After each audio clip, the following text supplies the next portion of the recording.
ED ठगों की तरह काम नहीं कर सकती। ये शब्द देश की सबसे बड़ी अदालत सुप्रीम कोर्ट के हैं और ये सिर्फ एक कमेंट नहीं बल्कि एक बहुत बड़ी वार्निंग है। ये देश की सबसे बड़ी पावरफुल जांच एजेंसी ईडी के काम करने के तरीके, उसकी ताकत और उसकी हदों पर गंभीर सवाल खड़े करती है। आखिर ऐसा क्या हो गया कि सुप्रीम कोर्ट को इतने कड़े शब्द इस्तेमाल करने पड़े और इसका हमारे लोकतंत्र और अधिकारों के लिए क्या मतलब है? ये सब तब शुरू हुआ जब सुप्रीम कोर्ट पीएमएलए कानून पर 2022 के अपने ही एक फैसले की समीक्षा कर रहा था। सुनवाई के दौरान बेंच ने ईडी के वकील से सीधे कहा, आप ठग की तरह बर्ताव नहीं कर सकते, आपको कानून के दायरे में रहकर ही काम करना होगा।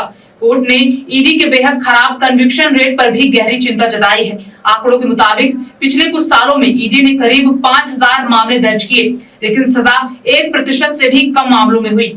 यहीं पर कोर्ट ने सवाल पूछा, अगर कोई इंसान 5-6 साल जेल में बिताने के बाद बेगुनाह साबित होता है तो उसकी जिंदगी के वो खोए हुए साल उसे कौन लौटाएगा? सुप्रीम कोर्ट की फटकार किसी एक केस तक सीमित नहीं रही बल्कि एक पैटर्न की ओर इशारा करती है।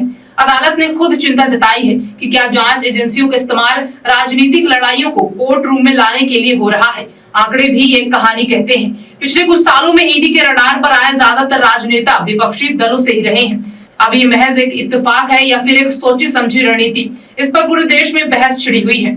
इस पूरी बहस के केंद्र में है पीएमएलए कानून, जो ईडी को असीमित शक्तियां देता है। सबसे बड़ा मुद्दा है इसकी धारा 45, जो जमानत मिलना लगभग नामुमकिन बना देती है। ये देश के सामान्य कानून बेल नियम है, जेल अपवाद को पूरी तरह पलट देती है। इसके चलते लोग बिना ट्रायल के सालों साल जेल में बंद रहते हैं। दूसरा बड़ा मुद्दा है ईसीआईआर का, जो पुलिस के एफआईआर जैसी होती है। कानून के तहत ईडी आरोपी को इसकी कॉपी देने के लिए बाध्य नहीं है, यानी आपको गिरफ्तार कर लिया जाता है पर शायद ये भी ठीक से नहीं बताया जाए कि आप पर आरोप क्या है। सुप्रीम कोर्ट ने पीएमएलए मामलों के लिए स्पेशल कोर्ट बनाने का सुझाव दिया है ताकि ट्रायल तेजी से पूरा हो सके और बेगुनाहों को सालों तक जेल में न रहना पड़े। कोर्ट का साफ संदेश है, सिर्फ केस मत दर्ज करो, जांच का स्तर सुधारो और दोषियों को सजा दिलाओ।